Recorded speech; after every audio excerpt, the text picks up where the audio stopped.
So we have completed, successfully completed our first unit and second unit, right? So we completed the first unit. Okay, that was we completed the first unit. Second unit was all about law, right? Second unit was all about law. That we completed. The first unit we have just basics like introduction, some agencies, and you also had an assignment. I think you wrote everything, right? So we've done with the first unit. Every presentations I have given to you. Second unit, same. I just send you all the presentations. Everything is covered inside that.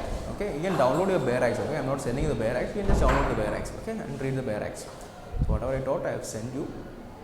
Now the third unit is instrumentation. Okay, so many instruments are there.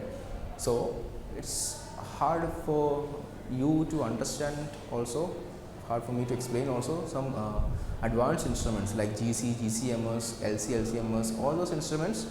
When you come, I'll teach you those instruments. Now, since it's online lecture, we'll deal with basic instruments, okay, like TLC and all, okay, all the basic instruments, fine.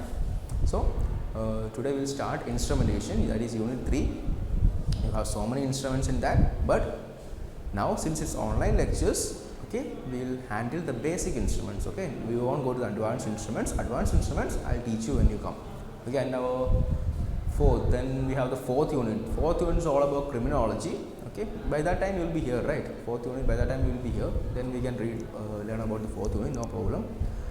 Criminology, there is victimology, everything is there. Then the fifth unit is an interesting unit for you, right? Psychology is there. You have psychology as your fifth unit, that you will study, no problem. Psychology also will cover it. That all those topics, I am not taking all those topics because psychology needs interaction. I have to interact with you, you have to ask doubts, then only psychology and can be taught well, okay. So those things I am not taking in online lectures. You will be coming in just 1 week, you will be coming, right? So no problem at all. So now we will deal with just basic instrumentation, some basic instrumentations only. So first we will start with our TLC, thin layer chromatography, okay. You must have known about chromatography, right? You in your 12th standard, I don't think there's chromatography in 12th standard. You have all these salt analysis and all, right? So chromatography in the sense is just a separation technique, okay. It's just a separation technique, okay. It's used for separation of substances, okay.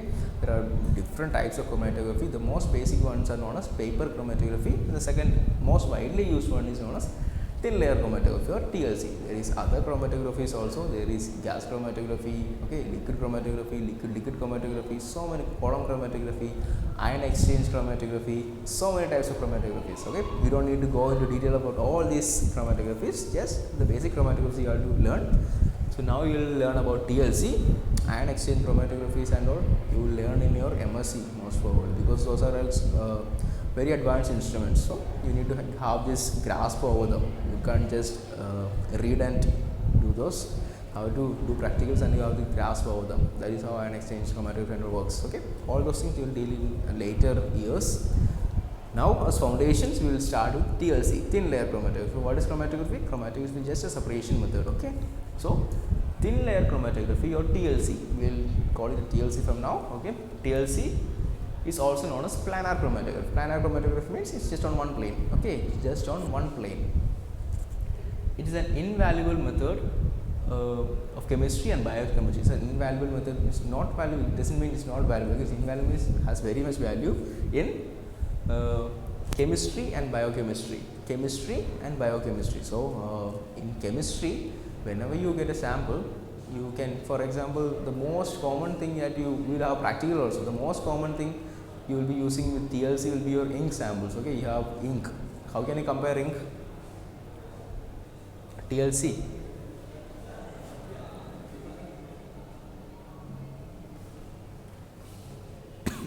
Sorry.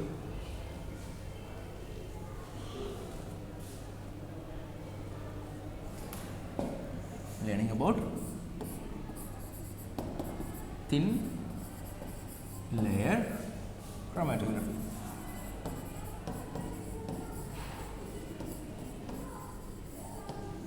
I am not going into the history of chromatography, okay. I am not going into the history of chromatography because it's very deep and you will have to learn about so many persons and years and all. You already learned some history, right? I am not forcing you more history on you, okay. That means history is enough. I am not going into history, but chromatography means just separation technique. Separation technique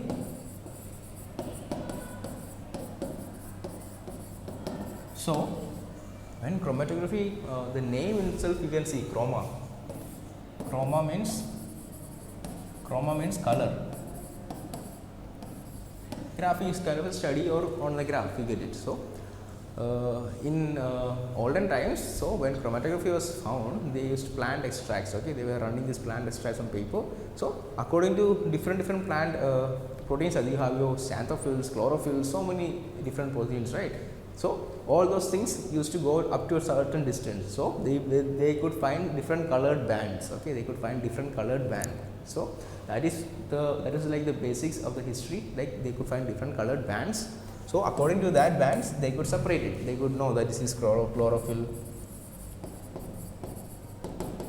A, B, xanthophylls, like that. Okay, first thing in the history, first thing they used was as plants. So you don't need to study about the history, just for general knowledge I am telling you. Okay, so chromatography is nothing but it's a separation technique. Chroma stands for color. Usually you will get different colored compounds. Okay, colors won't be visible in visible light also. Sometimes you will have to use your ultraviolet lights and all. Okay, so it's a cheap and sensitive technique that is simple to use and can be automated. It's a very cheap technique. Okay, why do we use chromatography? Because you don't need to go to higher. You can use different types of chromatography. But TLC, one of the most cheapest. Okay, because you can use silica gel. I will tell you what is used. Okay, so you can just the components for TLC is very cheaply available. Okay, and to make a TLC plate, you can make it by yourself. You will have a practical on making TLC plates. Very easy method. Okay. So it is sensitive also, it is very cheap also. That is why it's mostly preferred everywhere. If you go to a forensic science lab also, if you go to any go for any internships also, you will have these TLCs. Okay, you will make so many TLC plates because they can use the plates, they can reuse it. You can remove up the upper layer, you can pour new upper layer, and you can reuse the plates also, right? So no wastage also. Just the powder is going. That's all. The glass plates you can use it again. So thin layer chromatography is known as planar chromatography. It's on a single plane. Told you there are so many different chromatographies. Okay, there is liquid chromatography or LC, liquid chromatography, gas chromatography.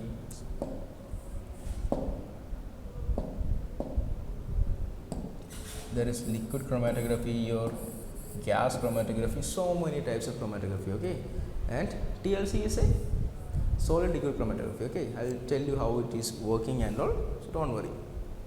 It's very valuable method in chemistry and biochemistry. Okay, it's a cheap, sensitive technique that is simple to use and can be automated. You can automate TLC also.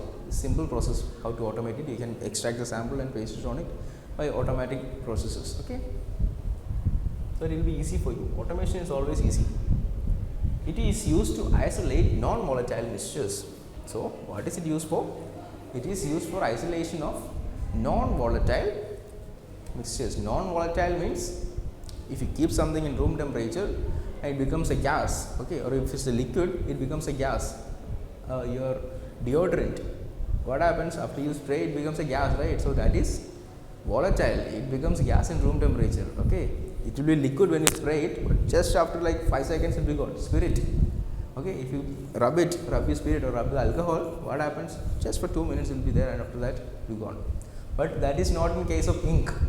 You do ink, you take some liquid ink and put it there, it won't volatile and go, right? So those compounds are known as non-volatiles, and those which in room temperature they become the gaseous forms, those are known as volatile compounds. So in TLC, we separate non-volatile compound, because if the compound is volatile, it won't run on the TLC plate, right? It's just a planar chromatography. It won't run on it. So you need to have something that is non-volatile. Take your milk, water is also non-volatile. Water you don't need to do TLC, right? So your milk, then you can use what? Ink. Ink samples are mostly used because when it comes to question documents, you will have to see. For example, you got a check leaf, okay, and signed by 2 different persons. Signed by 2 different pens, okay, because there are some alterations. I told you, right, when you were learning question documents, you can put 1 0 again and make the amount bigger. So here we will use VLC also. VLC, I will explain. I will tell you what is VLC. We will use different lights also. And the second thing we will do is we will examine the inks. Okay, while examining the inks, you can run it on TLC. If you take the samples of the ink and run it on TLC, if it is different ink, the composition should be different, right? So the bands on TLC will also be different. Okay, so that is why we can identify the ink also. TLC usually applied as quantitative analytical method. Okay, what is it usually? It can be quantitative and qualitative. What is quantitative and qualitative? There are always two types of analysis in chemistry. Okay, when you are dealing with chemistry, there is always two types of analysis. One is known as qualitative, and the one is known as quantitative. Okay, what does this mean? Quantitative in the sense, it's written here itself, quantity. Okay, you are finding how much you're finding how much of that was present.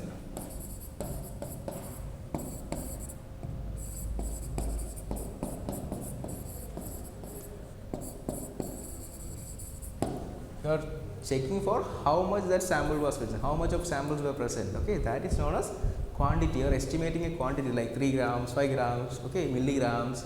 All those things are quantity. You are getting that much, or percentages, 60%, 50%. You are getting a quantity, right? That is known as quantitative analysis. Qualitative analysis means quality. You are not doing quality analysis. You are with the qualities. You are finding out what it was. You are finding out what it was. What is present. Okay, you are finding out what is present. Okay, you are here you are finding in quantitative. You are finding out how much amount is present. Qualitative, you are finding out what is present. I will just tell you the simple example. For example, what you are using? Curry powder. Okay, or you have some sample, you have some water sample. Simple as that. You have your tap water. Okay, so you can use various techniques. You can use atomic absorption spectroscopy. There are so many other techniques that you can use. I am not going to the techniques. I will just tell you what is quantitative and qualitative. So, in quantitative analysis, quantitative, qualitative.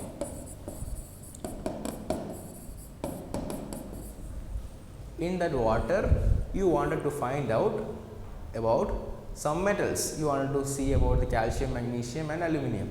Okay, you wanted to see these three metals. So, when it comes to qualitative analysis, what you will find is calcium, aluminum or magnesium present. That is known as qualitative. You will do some technique to find out this. Okay. You did your salt analysis, right? What did you do for calcium?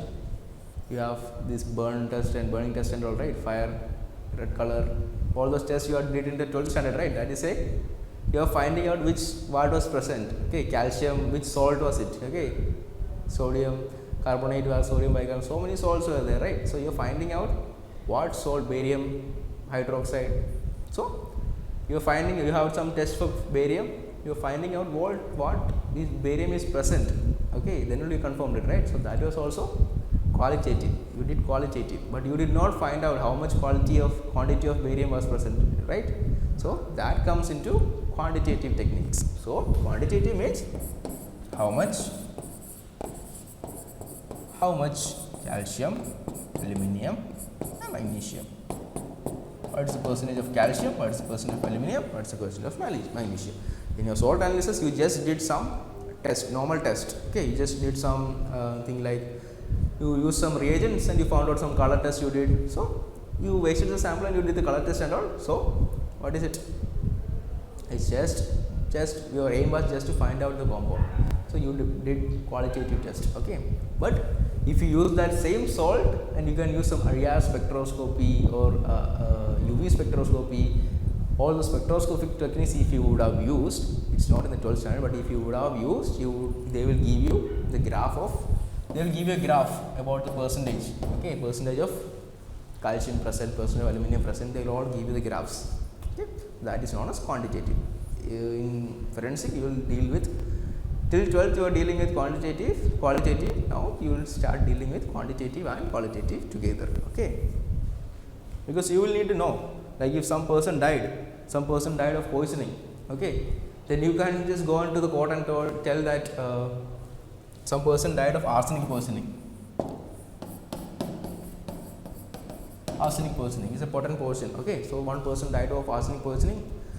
The doctor took the postmortem sample and sent it to the lab. Okay, and you as the person, you are an expert in toxicology. For example, you are an expert in toxicology. You are analyzing the sample and you tell that yes, arsenic was present. Fine, that is fine. Okay, that is qualitative. That's done.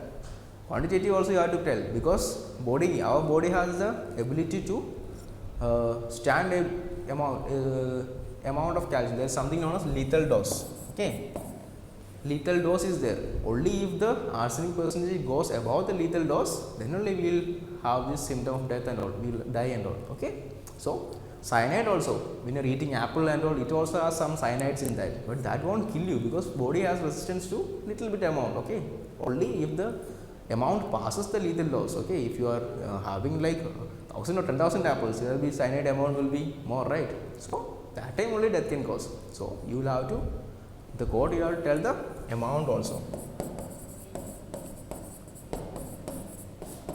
Amount of arsenic also you have to tell. If the amount is below the critical amount or the lethal dose, then he won't, if it is below, he won't die of arsenic, right? He will be died because of some other cause. He would have died because of some other cause. If the lethal dose is above the limit of human body, he would have died from arsenic poisoning only. Okay, that is how you have to give reports and everything. So from now on, from BSc, you will start your quantitative as well as quantitative examinations. Okay, when you come, we can do. Can't do in online lectures, right? So TLC is usually applied as a qualitative analytical method. Usually it is just to find out which compounds are present. Okay, you don't usually take the quantities. Okay, just find out which compounds are present. You can use TLC also for quantitative methods, but that is not rarely used because you have to take the samples again from that. You have to use another technique to find out the quantity. Okay, so usually it is just used as a qualitative analytical technique. Principle. What principle does TLC work on? So whenever you are writing something known as principle, okay, principle is something, the basics on which it works on. Okay, principle is always the basics on which something works on. Okay, the basic idea of something working on, basic idea. Okay, do not write theory. What is TLC and everything is, don't write that in principle. Okay, principle has to be short and sweet. Okay, just one sentence or two sentences, your principle is done. Okay, so that is known as principle, the basic thing what it works on. So what it works on? Thin layer chromatography depends on separation principle. Okay, separation principle, it depends on separation principle. What is separation principle? The separation relies on relative affinity of the compounds towards both phases. So it is also known as affinity chromatography. So it depends on the principle of separation. Okay, it depends on principle of separation, and the separation relies on the relative affinity of compound with the two phases. So what are the two phases? That we will discuss now. So that much is only about the principle. Okay, when you are writing for exams also, when you are mentioning something known as principle, that has to be short and precise. Principle has to be precise. Don't tell that TLC is a separation technique, it's used in biochemistry, chemistry and all. That is not principle. Okay, principle has to be just short and exact to the point. Phases. There are two phases in your TLC. Okay, thin layer chromatography is a solid liquid technique in which two phases are a solid and a liquid. There are two phases. It is also known as it is a solid liquid technique. Okay, I told you already, it's a solid liquid technique. So there are two phases, that is a solid, that is a stationary phase, and a liquid, that is a moving phase. Okay, solids, stationary phase, most commonly used in chromatography are silica gel. Okay, silica gel is one of the solid states that is used, Alumina is one of the solid states that is used. There depends, okay, what compound you are analyzing, it depends on the solid state. Usually silica gel is used, okay.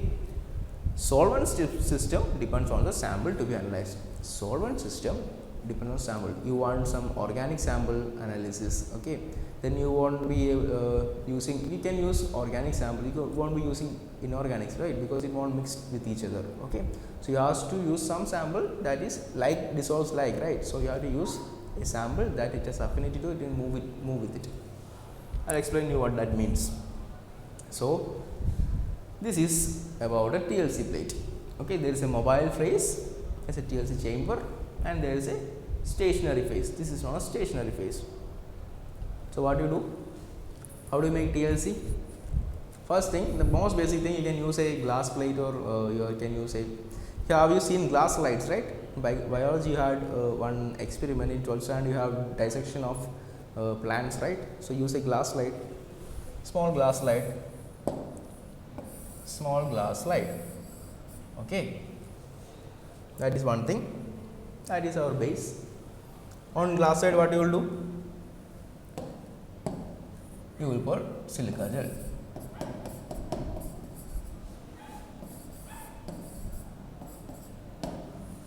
Silica gel G is most commonly used, okay. It is a solid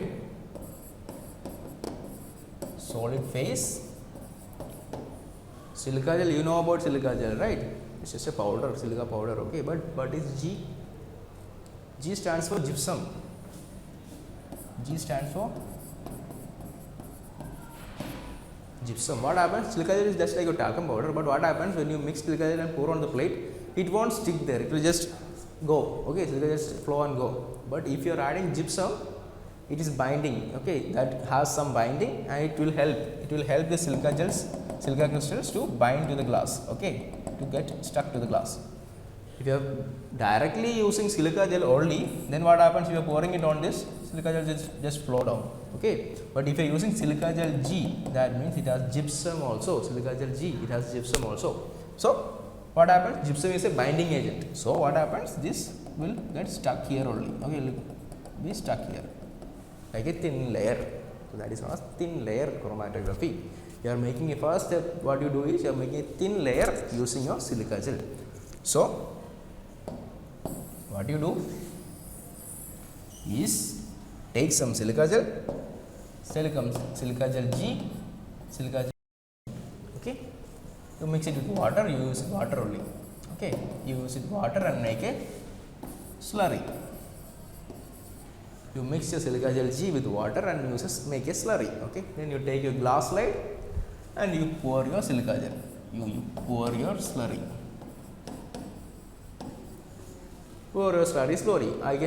When you come, we will do the experiment, so don't worry about it. Just know the technique now, okay. You will pour the slurry, okay. Then the slurry will come, because there is gypsum also, it will be here. The slurry will cover all area, it will overflow also, no problem, but a thin layer will be formed. Thin layer of slurry will be formed everywhere, okay. Thin layer of slurry everywhere. So we are done with our stationary phase. So what is the stationary phase? Stationary phase is something that is stationary, it is not moving at all, okay. The slurry which you pour, the silica gel G, is the stationary phase, it is not moving anywhere, it is not going to go anywhere, okay. It is stationary on the glass plate. So that is our stationary phase, that is done, okay. Now we will keep it for some time for activation, you just keep it for some time. After it, when it is dry, you will use it, okay. So that is done, your stationary phase is done, okay. Now you will have a mobile phase.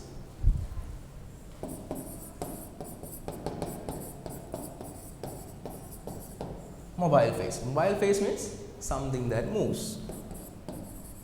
It can move. So since it is a solid liquid chromatography, the solid state is your silica gel. That means the other state, mobile phase is a liquid state, right? So it is a mixture of liquids.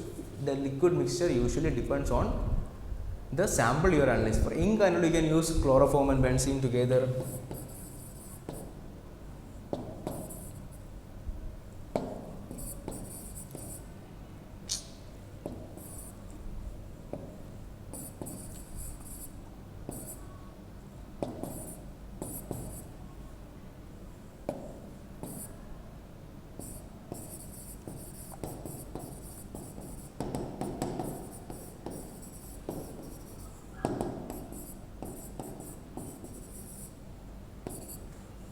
Okay, you can use chloroform, iodoform, benzene, a mixture. Okay, ratios will be different, 2:1 sometimes, 2:1:1 sometimes, 3:2:1 sometimes. Depends on the sample you are analyzing. Okay, you can use chloroform, you can use benzene, ether, ethylene. Depends on the sample. There are so many solvent systems. Okay, all the solvent system depends on the sample. Ink you can use. There is also benzene, hexene, all the systems you can use. Okay, so systems, when you do the practical, you will get to know what is systems. Okay, so I am not explaining about the mobile phases. They are liquids. They can be polar or non-polar liquids. That also depends on your sample which you are using. So mobile phase is something that moves. Okay, now what you will do? You made a mobile phase. Okay, so you take a container, you take a beaker. Okay, you put a mobile phase. There is a mobile phase. Okay, now you have a sample. You have to analyze the sample, right? So what you will do? Example, it is ink. You are analyzing ink. So what you will do?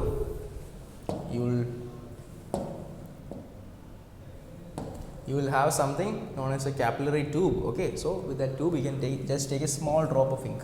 Take a small drop of ink and put it on your silica gel.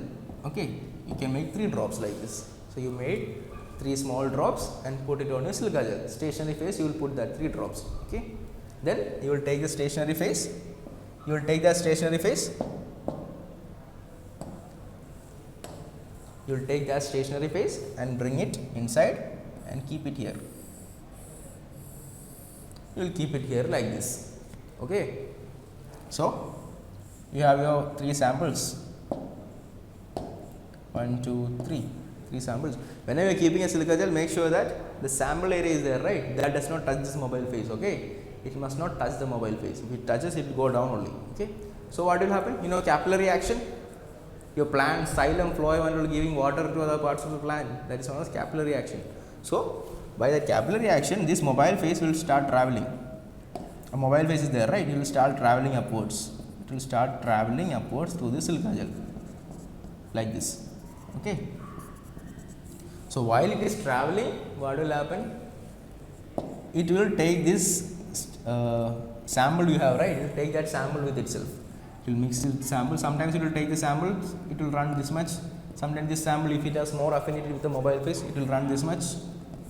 Sometimes if this sample has less affinity with the mobile phase, it will run only this much. Okay, it depends on the affinity. Okay, always depends on the affinity with the mobile phase. Okay, if it has more affinity to the solid phase, it will stay there. If it has more affinity with the liquid phase or the mobile phase, it will go with the mobile phase. Okay, so for example, this can be A, B, C. A can be your chlorophyll A. It has more affinity with the benzene and all inside the mobile phase, so it will go with that. Okay. And C can be a xanthophyll. Xanthophyll does not have any affinity with any of the compounds in that. So xanthophyll will stay behind, it will lag behind. Okay. So that is how, that is the main, that is what is told here.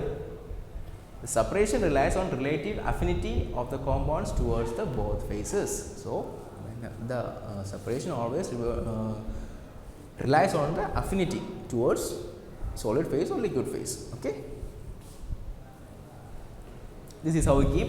You have mobile phase here, you put 2 spots here. Okay, you put the 2 samples here, sample will run with the mobile phase on the silica gel. After some time, when it is almost over here, you can take it, analyze it. Fine. So that is about the working, the principle of silica gel. Now we will not silica gel, TLC. Now we will just see the working. The compounds in the mobile phase move over the surface of the stationary phase. So compounds in the mobile phase will move over the surface of stationary phase. This is our silica gel, right? The movement occurs in such a way that the compounds which have a higher affinity to the stationary phase move slowly, while others compounds travel faster. So compounds having a higher affinity to the stationary phase will stay behind, lag behind. Compounds having almost medium affinity will go little bit with the mobile phase. Compounds having higher affinity to the mobile phase, what they will do? They will go with the mobile phase. Okay. So from that compound, we can separate different parts. Okay. So for example, if you are using an ink will be having different types of dye. Dye 1, dye 2, binder. Okay, so many things like this. So if you are giving an ink sample, the binder may sometimes have more affinity to the stationary phase. It will stay here. The die too will have sometimes affinity to the station mobile phase. It will go there. So like that, the bands will come. Different bands will be. The ink will be separated into different components. So you can identify the ink by if you compare it to another ink, that will also have different types of bands, right? So if you compare the both, you can identify this ink is not same as this ink. Fine. That is how you use TLC analysis. So the movement occurs in such a way that the compounds which have a higher affinity to the stationary phase move slowly, while the other compounds travel faster.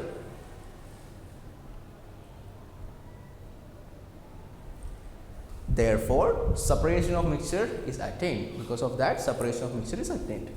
On completion of the separation process, the individual components from the mixtures appears as spots at respective levels on the plates. So, the individual components, there will be so many spots, individual components will be spots. As I told you, our ink is there, dye is there, our ink is there, we placed our ink sample here. So, die 1 will be almost here, die 2 will go here, die 3 will go here. So, different spots you can see of the components. So, on completion of the separation process, the individual components from the mixture appear as spots at respective levels on the plates. Okay. Their character and nature are identified by suitable detection techniques. After TLC, after you separate it, you can use another techniques to find out the specific compounds. For example, if you want to find out the specific compound, what is dye A made up of?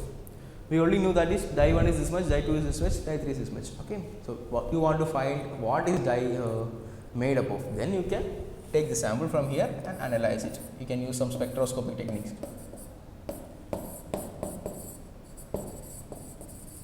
You can use spectroscopic techniques, then they will give you the name of the dye. Okay, you can find out the name of the dye from that. You can maybe some big organic dye will be there. Okay, flavone, benzoflavone, so many things. Okay, so it depends.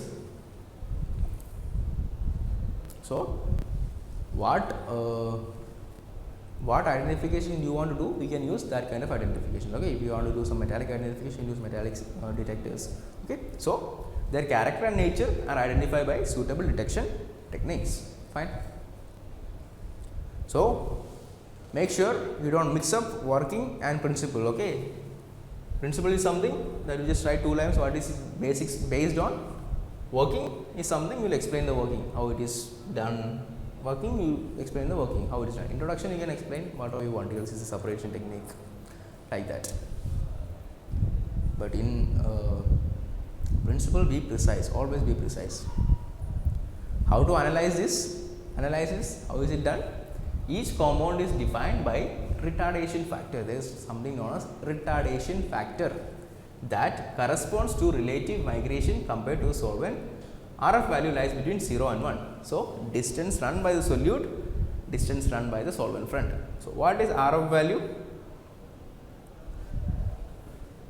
So, TLC, if you are not doing any other analysis, you can analyze by retardation factor. You can find the compound by retardation factor. So, retardation factor or RF factor.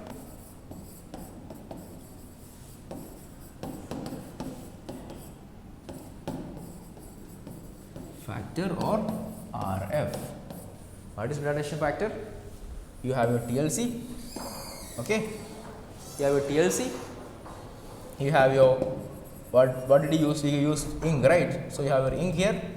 Okay, then this is one spot, your spot 2 and your spot 3. Okay, and this is our mobile phase is here. A mobile phase is here, and mobile phase went from here. Mobile phase was going, right? It took the sample, it one spot here, and mobile phase went till here. Okay, then we lift it off, because if we keep it there also mobile phase will fall off there, right? So with the mobile phase, this particle also went, and there is one spot here, one spot here, and one spot here because of the components. So how do you find out the retardation factor? Retardation factor means distance traveled by the solute. Okay, distance traveled by the solute. distance traveled by the solute divided by distance traveled by the solvent front. So this component, right, this component is a solute, okay, or the sample, distance traveled by the sample, you can tell whatever you want, but distance traveled by the solute or sample divided by distance traveled by the solution system or the solvent. Solution system is your mobile phase. So whatever it is, you can just write it as RF is equal to distance traveled by your sample or component or whatever you can tell, solute, you tell whatever you want, divided by distance traveled by solvent system. Okay. So RF, why does it not have any values? Because it is a ratio, it is just a ratio. Okay, RF means it's a ratio, it does not have any value, because for example distance will be this much meters, and if you cut this, there is no value, right? So RF does not have any value because it's just a ratio. RF is always less than 1. Okay, RF is always lesser than 1. See, it can be 1 also, but 1 doesn't exist, usually 1 doesn't come. So RF value lies between 0 and 1. Okay, that means the mobile phase only will travel the most, right? A mobile phase only, for example, it travels 5 centimeter. Okay, your components won't travel that much. It has affinity with the mobile phase, but it won't travel that much. It will get stuck to silica someplace. It will only sometimes go only 4 centimeter. This will only go 3 centimeter. This only went 1 centimeter. So you can see, right, when you are dividing, the mobile phase distance is always bigger. Okay, it always goes higher distance. So 5 divided by 4, that is the retardation factor. 5 divided by 4, you will get a number, that is retardation factor for this. You can tell A, B, C.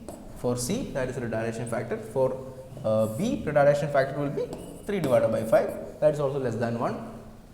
This for 1 centimeter, that will also be 1 divided by 5, that is also very less than 1. Okay. So retardation, when you do chemistry, you know that your practical was wrong when you get the RF value above 1. You never get RF value above 1. Okay. So it has to be always below 1. That means the solvent system only will go the maximum distance. The solid will stop somewhere in the between. So that is known as retardation factor. Understood? Then see, this is a TLC plate. Okay, this is a TLC plate. You can see, usually people draw a line. Okay, usually people draw a line with a pencil, or you just cut a small mark. Okay, and you put your samples 1, 2, 3. If you want to put single sample, you can put that also. Okay, and you will run it. See, this sample you can see it gives some compounds here, some compounds here, some here, like that. It will different components will stop at different places, but the mobile phase will go till here. Okay, you can mark the line till where you want the mobile phase go, till there, because it will come by capillary action, right? You will have to wait there and check if it's coming till that line. If its mobile phase is almost here, then you have to remove it. Okay, then that is done, because it will overflow else. So if it's till here, almost 3/4, you will remove the samples. Then you will keep in UV or UV lights. Usually you keep in UV lights, then you can get an analysis better. Okay, and you keep in UV, then you can see the components, right? 1, 2, 3, and you will find the retardation RF of this. You will take the centimeter from here, how much it is distance, how much distance this is, like that. From this, for example, this is 5 centimeter, this is only 0.5 centimeter, then the retardation factor will be 0.5 divided by 5. Okay, like that you will find the RF values. So like that you can individualize the spots. Okay, that is all about TLC. Then there are applications of TLC that we will take in the afternoon session. Okay, so you learned about the first basic method, that is TLC, thin layer chromatography, one of the most basic methods. Isolate non-volatile samples. Okay, principle, don't forget what it is. It lies on the affinity of the compound with the stationary and mobile phase. We learned what is stationary and mobile phase. Working also we also saw what is RF value, retardation factor. Okay, so we'll end it here. The afternoon section will tell you what are the applications. Okay, thank you.